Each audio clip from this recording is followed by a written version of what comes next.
शुक्लां ब्रह्मविचारसारपरमामाद्यां जगद्व्यापिनीं वीणापुस्तकधारिणीमभयदां जाड्यान्धकारापगां हस्ते स्फाटिकमालिकां विदधतीं पद्मासने संस्थितां वन्दे तां परमेश्वरीं भगवतीं बुद्धिप्रदां शारदां। श्री महागणाधिपतये नमः। श्री महासरस्वत्यै नमः। శ్రీ గురుభ్యో నమః. 2024వ సంవత్సరం జూలై మాసంలో వృశ్చిక రాశిలో జన్మించినటువంటి వారికి గోచార ఫలితాలు ఎలా ఉంటాయో తెలుసుకుందాం. ముందుగా వృశ్చిక రాశిలో జన్మించినటువంటి వారికి జూలై మాసంలో గ్రహస్థితి ఎలా ఉంది అని చూసినట్టయితే సూర్యుడు అష్టమ భాగ్యస్థానాలలో సంచరిస్తున్నాడు. ఇది ప్రతికూలంగా ఉంది. అంగారకుడు షష్టమ సప్తమ స్థానాలలో సంచరిస్తున్నాడు. షష్టమ స్థానంలో 12వ తారీఖు వరకు సంచరిస్తున్నాడు. ఇది శుభప్రదం. దాని తర్వాత మళ్ళీ సప్తమ స్థానంలోకి ప్రవేశిస్తున్నాడు. అది ప్రతికూలంగా ఉంటుంది. ఇక బుధుడు 9, 10వ స్థానాలలో సంచరిస్తున్నాడు, అనుకూలంగా ఉన్నాడు. గురువు సప్తమ స్థానంలో సంచరిస్తున్నాడు, అనుకూలంగా ఉన్నాడు. శుక్రుడు అష్టమ భాగ్యస్థానాలలో సంచరిస్తున్నాడు, అనుకూలంగా ఉన్నాడు. శనీశ్వరుడు అర్ధాష్టమ స్థానంలో సంచరిస్తున్నాడు, అంటే 4వ స్థానంలో సంచరిస్తున్నాడు. శనీశ్వరుడు యొక్క అనుకూలత లేదు, ప్రతికూలంగా ఉన్నాడు శని. ఇక రాహువు పంచమ స్థానంలో ప్రతికూలంగా ఉన్నాడు. కేతువు ఏకాదశ స్థానంలో అనుకూలంగా ఉన్నాడు. ఈ విధంగా గ్రహస్థితి ఉంది. అయితే ఓవరాల్గా మనం చూసినట్టయితే ప్రధానమైనటువంటి గ్రహాల లోపల గురువు కేతువు బాగా ఉన్నారు. గురువు సప్తమ స్థానంలో, కేతువు ఏకాదశ స్థానంలో ఉన్నారు. తర్వాత శని అర్ధాష్టమ స్థానంలో, రాహు పంచమ స్థానంలో. శని రాహులు ప్రతికూలంగా ఉన్నారు. అంటే ప్రధానమైనటువంటి గ్రహాల లోపల 50% బాగుంది. ఇక మాసవారీ ఫలితాలపై ప్రభావాన్ని చూపించేటువంటి సూర్యుడు ప్రతికూలంగా ఉన్నాడు. బుధుడు శుక్రుడు అనుకూలంగా ఉన్నారు. కేతువు మిశ్రమంగా ఉన్నాడు. కాబట్టి ఓవరాల్గా మనం చూసినట్టయితే మిశ్రమ ఫలితాలు ఎక్కువగా ఉండే అవకాశాలు ఉన్నాయి. కాబట్టి కొన్ని విషయాలలో మీకు మంచి జరుగుతుంది తప్పకుండా. ఎందుకంటే గురువు బాగున్నాడు, ప్రారంభంలో కుజుడు బాగున్నాడు, బుధుడు బాగున్నాడు, శుక్రుడు బాగున్నాడు. కాబట్టి కొన్ని విషయాలలో తప్పకుండా మీకు మంచి జరుగుతుంది, అనుకూలమైనటువంటి ఫలితాలు ఉంటాయి. మరికొన్ని విషయాలలో జాగ్రత్త పడాలి, ప్రతికూలత కూడాను ఉంది. అర్ధాష్టమ శని ఉన్నాడు, అష్టమ సూర్యుడు ఉన్నాడు. కాబట్టి కొన్ని ప్రతికూలతలు, కొన్ని అనుకూలతలు కనబడుతున్నాయి. మొదటి 2 వారాలలో అన్నదమ్ముల మధ్యన సఖ్యత చేకూరుతుంది. అన్నదమ్ములతో కొన్ని పనులు అవుతాయి. చిన్ననాటి మిత్రులను కలుసుకుంటారు. నైబర్స్తో, పక్కవారితో కూడాను అనుకూలత ఉంటుంది. ఇక ముఖ్యంగా అన్నదమ్ములతో మీకు కొన్ని పనులు నెరవేరే అవకాశాలు ఉన్నాయి. అయితే మళ్ళీ 12వ తారీఖు తర్వాత అంగారకుడు మారుతున్నాడు, సప్తమ స్థానంలోకి వస్తున్నాడు. అప్పుడు కొంత వైషమ్యాలు, అండర్స్టాండింగ్ లోపం ఇలాంటివి మళ్ళీ వచ్చే అవకాశాలు ఉన్నాయి. కాబట్టి కొంత జాగ్రత్తగా నిర్ణయాలు తీసుకోండి. అయితే మాసాంతంలో మట్టుకు మీరు అనవసరమైనటువంటి చర్చలకు తావివ్వకుండా ఎంత అవసరమో అంతవరకే తీసుకోండి. అభిప్రాయ భేదాలు వచ్చే అవకాశాలు ఉన్నాయి.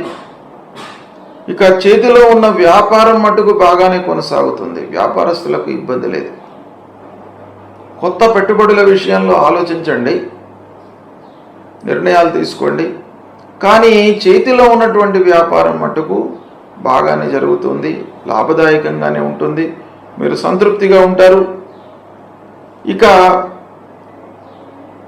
ప్రారంభంలో మట్టుకు వ్యాపారము కొంత స్తబ్దత కనబడుతుంది. మొదటి ఒక వారం రోజులు కొంత మందకోడిగా వ్యాపారము క్రయ విక్రయాలు ఉన్నప్పటికీ నిత్యం చేసేటువంటి వ్యాపారస్తులకు మళ్ళీ 2, 3, 4 వారాలు అనుకూలంగానే ఉంటాయి. అయితే ఆలోచించి మట్టుకు పెట్టుబడులు పెట్టాలి. ఓవరాల్గా మనం చూసినట్టయితే వ్యాపారము మొదట్లో కొంత మామూలుగా ఉన్నప్పటికీ తర్వాత పుంజుకుంటుంది.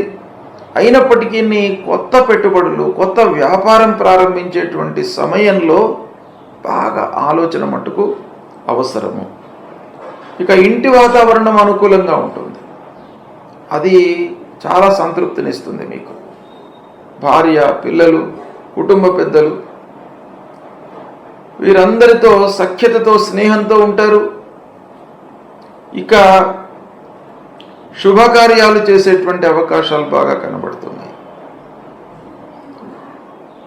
వివాహము, సంబంధం కుదుర్చడము ఈ మాసంలో నిశ్చయమయ్యేటువంటి అవకాశాలు ఉన్నాయి. ఇక ఆర్థిక సమస్యల మూలకంగా మట్టుకు కొంత పనుల లోపల ఆలస్యం కనబడుతుంది. కనుక ఆర్థికంగా కొంత జాగ్రత్తలు తీసుకోవాలి. ఖర్చులను నియంత్రించుకోవాలి. ఆదాయాన్ని పెంచుకోవాలి. అనవసరమైనటువంటి ఖర్చులు ఏవైనా మీకు అనిపిస్తే వాటిని పక్కన పెట్టడం, తగ్గించుకోవడం చాలా అవసరము. ఇక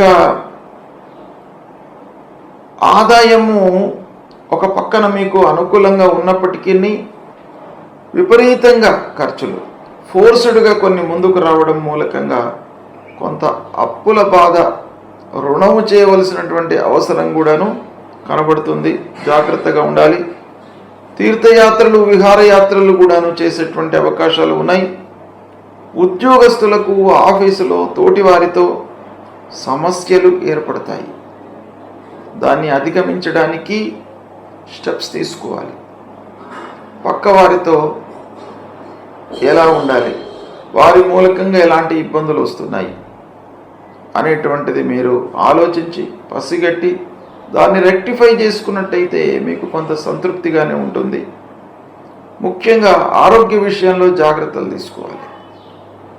ఆరోగ్య విషయంలో పనిభారం పెరుగుతుంది. మీకు ఆఫీసులో వ్యాపారస్తులకు కూడాను పనిభారం పెరుగుతుంది.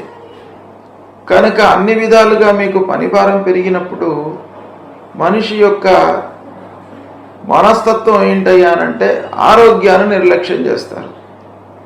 అదే జరుగుతుంది ఇక్కడ ఈ మాసంలో. కాబట్టి ఆరోగ్యాన్ని నిర్లక్ష్యం చేయకండి. ఆరోగ్యంపై మనస్సు నిలపండి. ఆహార నియమాలను పాటించండి. ఇలాంటి మిశ్రమమైనటువంటి ఫలితాలు ఉన్నాయి. కాబట్టి 1కి 4 సార్లు ఆలోచించి జాగ్రత్తగా నిర్ణయాలు తీసుకోండి. ఇకపోతే వృశ్చిక రాశిలో జన్మించినటువంటి వారికి అష్టమ భాగ్యస్థానాలలో సూర్యుడు సంచరిస్తున్నాడు. కనుక సూర్యుడి యొక్క ప్రభావము ప్రతికూలంగా ఉంది. కనుక సూర్య నమస్కారాలు చేయండి ప్రతినిత్యం కూడా. సూర్యుడికి 12 సార్లు, భూమికి 12 సార్లు సూర్య నమస్కారాలు చేసినట్టయితే మీకు ఆరోగ్య సమస్యలు దూరమవుతాయి. తాత్కాలికంగా ఉద్యోగంలో ఏర్పడేటువంటి ఇబ్బందులను కూడాను మీరు అధిగమిస్తారు. జపా కుసుమ సంకాశం కాశ్యపేయం మహద్యుతిం తమోరిం సర్వపాపగ్నం ప్రణతోస్మి దివాకరం అనేటువంటి మూలమంత్రాన్ని ప్రతినిత్యం కూడాను జపించండి. సూర్య భగవానుడి యొక్క అనుగ్రహం మీకు లభిస్తుంది. ఇకపోతే శనీశ్వరుడు ముఖ్యంగా అర్ధాష్టమ స్థానంలో ఉన్నాడు, 4వ స్థానంలో ఉన్నాడు. శని మూలకంగా ఇబ్బందులు, అసంతృప్తి, సౌఖ్యం లేకపోవడము, ఏదో రకమైనటువంటి ఇబ్బందులు మనతో ఉండడము, వాటి మూలకంగా ఒక నిరాశ, నిస్పృహ అనేటువంటిది ఏర్పడే అవకాశాలు ఉన్నాయి. కాబట్టి ఆ శని ప్రభావాన్ని తగ్గించడానికి శని కొరకై పరిహారం చేయండి. శని మూలమంత్రాన్ని జపించండి. నీలాంజన సమాభాసం రవిపుత్రం యమాగ్రజం ఛాయా మార్తాండ సంభూతం తం నమామి శనైశ్చరం అనేటువంటి ఈ శ్లోకాన్ని ప్రతినిత్యం కూడాను చదవండి. నవగ్రహ దేవాలయానికి వెళ్ళండి. నల్ల నువ్వులు, నల్లటి వస్త్రము దానం ఇవ్వండి. ఇక ఆంజనేయ స్వామిని కొలవండి. మీ లోపల ధైర్యాన్ని కల్పిస్తాడు. ఆంజనేయ స్వామి గుడికి మీరు వెళ్ళి ప్రతినిత్యం కూడాను ఆంజనేయ స్వామిని దర్శించుకున్నట్టయితే మీ లోపల అనుకోకుండా ఒక ధైర్యం అనేటువంటిది ఏర్పడుతుంది. ధైర్యే సాహసే లక్ష్మి అని. ధైర్యం మీ లోపల ఏర్పడింది అని అంటే మీరు అద్భుతాలు సృష్టిస్తారు. లక్ష్మి వరిస్తుంది మిమ్మల్ని.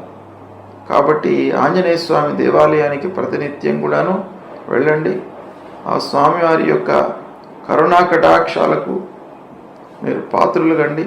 తప్పకుండా మీకు మంచి జరుగుతుంది. రాహు పంచమ స్థానంలో ఉన్నాడు. పంచమ స్థానము ముఖ్యంగా విద్యార్థులను ఇబ్బంది పెడుతుంది. కనుక విద్యార్థులను ఏ విధంగా ఇబ్బంది పెడుతుంది? అశ్రద్ధ, నిద్రారూపకంలో మిమ్మల్ని వెంటాడుతుంది. చదువుకునే సమయం లోపల నిద్ర ఆవహిస్తుంది, అశ్రద్ధ వస్తుంది. అలాంటివి రావడం మూలకంగా మీకు చదువు లోపల ఆటంకాలు వచ్చే అవకాశాలు ఉంటాయి. కనుక మీరు రాహు ప్రీత్యర్థమై అమ్మవారిని సేవించండి. అమ్మవారి దేవాలయానికి వెళ్ళండి. అర్ధకాయం మహావీర్యం చంద్రాదిత్య విమర్దనం సింహికా గర్భ సంభూతం తం రాహుం ప్రణమామ్యహం అనేటువంటి శ్లోకాన్ని ప్రతినిత్యం చదువుకోండి.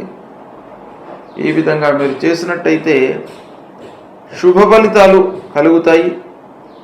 గురు కేతువు అనుకూలంగా ఉన్నారు కాబట్టి కొంత మీరు ప్రయత్నం చేసి పరిహారాలను చేసుకున్నట్టయితే ఓవరాల్గా సత్ఫలితాలు మీకు కలిగేటువంటి అవకాశాలు ఉంటాయి. శుభం.